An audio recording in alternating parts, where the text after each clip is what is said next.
Alangkah indahnya pemimpin-pemimpin yang bermoral. Alangkah hancurnya negara ini kalau dipimpin oleh pemimpin-pemimpin yang tak bermoral. Oleh sebab itu pemerintah, kiai bicara politik, kiai, tapi politik Quran, kiai, ya apa? Kalau minta ayat politik, minta sama saya kasih 1 karung.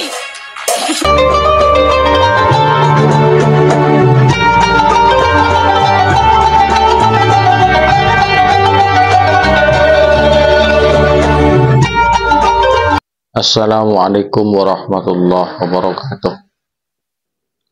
Bismillahirrahmanirrahim. Alhamdulillahirabbil alamin. Nahmaduhu wa nasta'inuhu wa nastaghfiruh. Wa na'udzu billahi min syururi anfusina wa min sayyiati a'malina. May yahdihillahu fala mudilla lahu wa may yudlil fala hadiyalah. Assalatu wassalamu ala Rasulillah wa ala alihi wa sahbihi wa man tabi'ahu wa mawala amma ba'du. Bapak Ibu sahabat Cahyati yang dirahmati oleh Allah, di kesempatan kali ini kita jumpa lagi di channel YouTube kami Cahyati 80. Mudah-mudahan kita senantiasa mendapatkan lindungan, mendapatkan limpahan rahmat dan nikmatnya, mendapatkan taufik dan hidayahnya, dimudahkan segala urusannya dan dilancarkan rezekinya. Amin ya rabbal alamin. Tak lupa kami ucapkan terima kasih kepada para sahabat, para mirsa yang telah mendukung channel kami. Jazakumullah khairan. Bagi mirsa yang baru menemukan channel kami, jangan lupa klik tekan dengan tombol subscribe-nya, nyalakan tanda loncengnya, klik tanda jempolnya, dan tinggalkan komentar di bawah video ini. Bapak Ibu pemirsa sahabat Cahyati yang dirahmati oleh Allah, banyak orang yang mengira bahwasannya politik itu tidak diatur oleh agama, tidak ada dalam agama, bahkan dalilnya pun tidak ada. Itu asumsi dan opini dari orang-orang yang tidak berpendidikan agama. Dalam agama ya, sekecil jangankan masalah politik, mengatur sebuah negara, urusan besar, urusan kecil pun diatur dalam agama. Mulai dari sejak bangun tidur sampai tidur lagi itu diatur dalam agama. Apalagi masalah politik, itu semuanya diatur agama. Bahkan ada dalilnya, cuman tidak banyak orang yang tahu karena kurang memahami terhadap Al-Quran dan Sunnah. Untuk memahami hal itu, bagaimana dalil tentang politik, mari kita simak penjelasan dari Kiai Syukron Makmun. Mari kita simak videonya. Pemimpin-pemimpin yang bermoral. Alangkah hancurnya negara ini kalau dipimpin oleh pemimpin-pemimpin yang tak bermoral. Oleh sebab itu pemerintah, kiai bicara politik, kiai, tapi politik Quran, kiai, ya apa? Kalau minta ayat politik, minta sama saya kasih 1 karung. Kalau bicara Islam tidak bicara politik, saya kasih ayat politik 1 karung. Kesel saya ini. Lah iya, alangkah indahnya. Innallaha ya'murukum an tu'addul amanati ila ahliha wa idza hakamtum bainan nas an tahkumu bil adli. Ini 100% ayat politik. Sesungguhnya Allah menyuruh kalian agar menyerahkan amanah itu kepada ahlinya. Amanah itu jabatan. Jangan sembarangan mengangkat ketua RT, jangan sembarangan mengangkat ketua RW, jangan sembarangan mengangkat lurah, jangan sembarangan mengangkat camat, jangan sembarangan mengangkat wali kota, jangan sembarangan mengangkat gubernur, jangan sembarangan mengangkat presiden, jangan sembarangan mengangkat menteri, jangan sembarangan mengangkat ketua DPR. Serahkan jabatan ini ila ahliya yang profesional. Bagaimana Pak Arifin? Bagus nggak Islam ini? Kesel saya ini.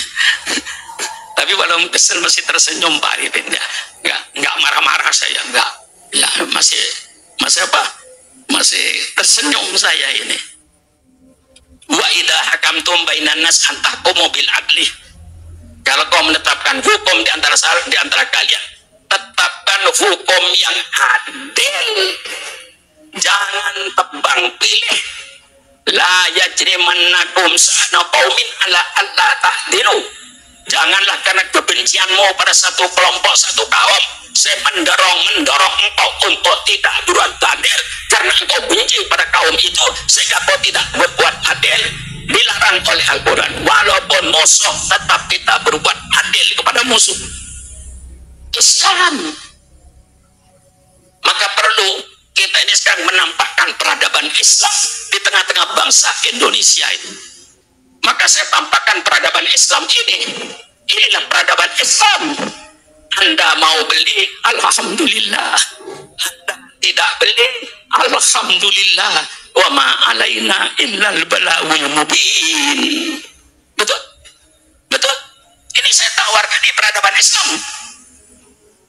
Alangkah indahnya peradaban Islam yang meletakkan hukum manusia depan hukum itu sama. Bukan ahli-ahli hukum dari Amerika Serikat, bukan ahli hukum dari Eropa, bukan ahli hukum dari Jepang, bukan ahli hukum dari Jerman, bukan ahli hukum dari Australia. Yang meletakkan manusia depan hukum sama junjungan kita Nabi besar Muhammad Sallallahu Alaihi Wasallam. Ketika seorang wanita dari golongan Al-Mazumiyah nyolong, tokoh-tokoh Quraisy bingung. Mengapa bingung? Ini anaknya orang besar, anaknya orang berjasa, masa anaknya mau dipotong tangan? Diutuslah Usama bin Zaid untuk menghadap Rasulullah. Usama sampaikan sama Rasulullah, ini anak yang nyolong anaknya orang gede, anaknya orang berjasa. Apakah ada hukum selain potong tangan? Begitu Rasulullah mendengar usulan Usama ini, Rasulullah berdiri, ya Usama, qad halaka man kana qablakum, sudah hancur orang-orang negara-negara sebelum kau dahulu. Mengapa negara itu hancur? Idza saraqa fihim as-sariqu tarakuhu. Kalau yang nyolong orang gede, mereka semua tutup mulut padahal dan melindunginya. Wa idza saraqa fihim at-taifu aqamul had. Kalau orang yang nyolong rakyat kecil, dia teriak, tegakkan hukum untuk maling ayam, untuk koruptor, masih bisa simpang siur ini di hotel, masih ada kok. Tapi alhamdulillah sekarang Pak Ipin kemajuan sudah ada di bidang hukum ini, tapi masih ada itu. Nah, apa sabda Rasulullah ketika itu? Lau anna Fatimah binta Muhammadin saraqat laqad atuyada. Seandainya Fatimah anak kandung saya nyolong, pasti saya potong tangannya. Tidak perlu anak Nabi. Subhanallah, subhanallah. Alangkah indahnya peradaban Islam dalam pengadilan ini. Tidak ada tebang pilih, yang meletakkan manusia depan hukum sama junjungan kita Nabi besar Muhammad Sallallahu Alaihi Wasallam. Lau anna Fatimah binta Muhammadin saraqat laqad atuyada. Tapi mendengar pidato saya jangan ngantuk. Kalau ngantuk nanti tamat dari keluar di sini keliru. Kata Nabi, Fatimah nyolong. Loh, ini yang mendengarkan ngantuk ini. Lau tidak nyolong Fatimah. Seandainya Fatimah anak kandung saya nyolong, pasti saya potong tangannya. Masih banyak ayat-ayat politik yang lain. Mayyastar'illahu ru'yatan yamutu yauma yamutu wa wassul li ru'yati haramallahu alaihi jannah. Barang siapa yang Allah jadikan pemimpin, kemudian pemimpin itu mati, ketika mati sedang menipu rakyat, pemimpin itu haram masuk surga. Subhanallah. Doakan pemimpin-pemimpin yang mati yang ada ini. Hei pemimpin-pemimpin, saya doakan kau jangan mati dulu sebelum kau penuhi janji-janjimu ketika kampanye dulu. Penuhi janjimu, kau mati boleh? Kasihan kalau dia belum penuhi janjinya terus mati. Haramat alil jannah. Subhanallah. Hadis politik. Man waliya min amri ummati fasaqqa alaihim fasqub alaih. Barang siapa yang memegang urusan umatku, kemudian dia mempersulit urusan umatku, pejabat-pejabat pemerintah yang semacam itu nanti akan dipersulit oleh Allah di padang mahsyar. Kalau bisa dipermudah, mengapa dipersulit? Tapi kadang-kadang yang terjadi sebaliknya. Kalau bisa dipersulit, mengapa dipermudah? Setan itu. Kalau bisa dipersulit, mengapa dipermudah? Persulit, peras duit rakyat dengan mempersulit urusan itu. Ini bukan politik Islam. Politik Islam dengan mempersulit urusan itu. Ini bukan politik Islam. Politik Islam kalau bisa dipermudah, jangan dipersulit. Barang siapa yang mempersulit urusan umatku, nanti akan dipersulit oleh Allah di padang mahsyar. Masya Allah. Masih banyak ayat-ayat politik. Saya kira cukup sekian saja. Ya, sebenarnya saya lihat Anda masih antusias betar bicara saya ini. Nggak ada yang ngantuk, nggak ada yang macam-macam. Cuman saya yang kalah. Ya maklumlah. Ini Pak Arifin, engsel saya ini bikinan Jerman. Jadi saya bergerak begini nih, engselnya logam, bikinan Jerman yang asli diambil oleh dokter. Waktu itu saya jatuh. Setelah jatuh saya bawa ke Pondok Pinang, ke Pondok Indah. Di Pondok Indah ada 5 dokter semuanya yang meriksa. Akhirnya kata dokter, ini Pak Kiai tulang nggak bisa dipakai. Mengapa? Sudah keropos. Ya saya juga menyadari tulang 82 tahun pantas kalau keropos itu. Nah walaupun saya paksakan diikat dengan kawat, tapi nanti Pak Kiai di atas roda. Tapi kalau saya ganti dengan barang dari Jerman, tapi ini maaf Pak Kiai belum tentu ada barangnya. Dan ini barang impor. Nanti saya berhubungan dengan importernya. Ada nggak? Kalau ada besok saya operasi. Alhamdulillah barangnya ada.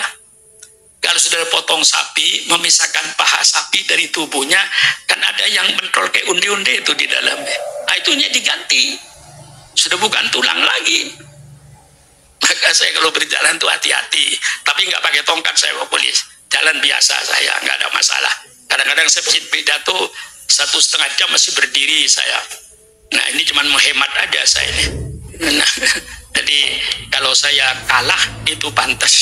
Sebab tulang saya ini, wah kalau Pak, ini tulangnya masih tulang muda, tentara lagi, seger itu. Nah, saya sudah diganti, ini barang dari Jerman. Jadi saya jalan juga hati-hati, jangan sampai keselio. Kalau keselio nanti kalau ini yang pentolan keluar, bisa operasi lagi saya. Operasi lagi, jutaan lagi Pak. Jadi saya jaga hati-hati. Saya kira sekian saja saya cerita tentang Dr. Kegam Khalid, tentang pribadi saya itu. Maaf kalau saya menyampaikan itu. Sebenarnya saya tuh pada orang lain tidak pernah cerita tentang Pak Idam memanggil saya ke Jakarta untuk membantu beliau, itu tidak pernah saya cerita. Ya pokoknya saya bersama Pak Idam gitu sajalah. Orang-orang tahunya saya bersama Pak Idam gitu saja.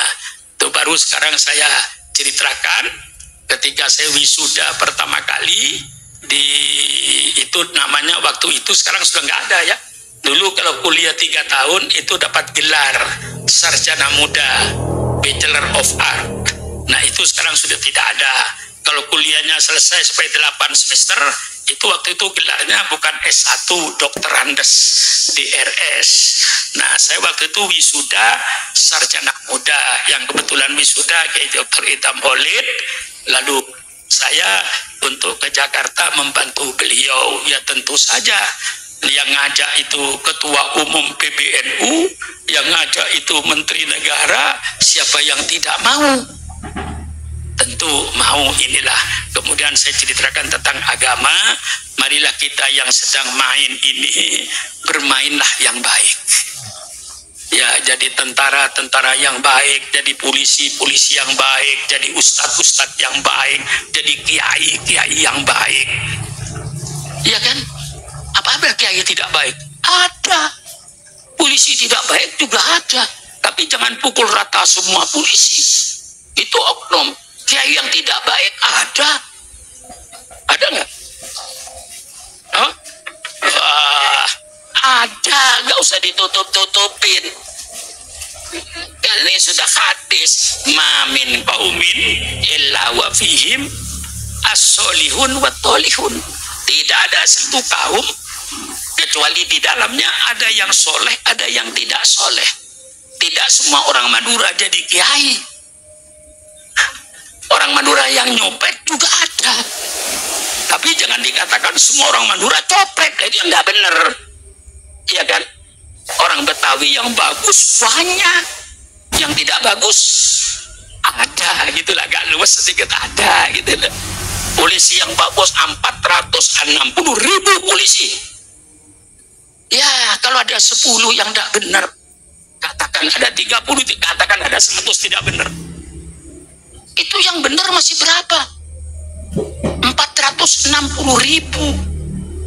460.000 yang benar. Jadi jangan main pukul rata. Polisi yang saleh ya kita salahkan, tapi jangan sampai polisi yang baik-baik itu. Masih banyak polisi di 460.000 itu, masih ratusan ribu polisi-polisi yang baik. Cuman kena satu, Pak Sambo lah katakan, ya cuma itu aja.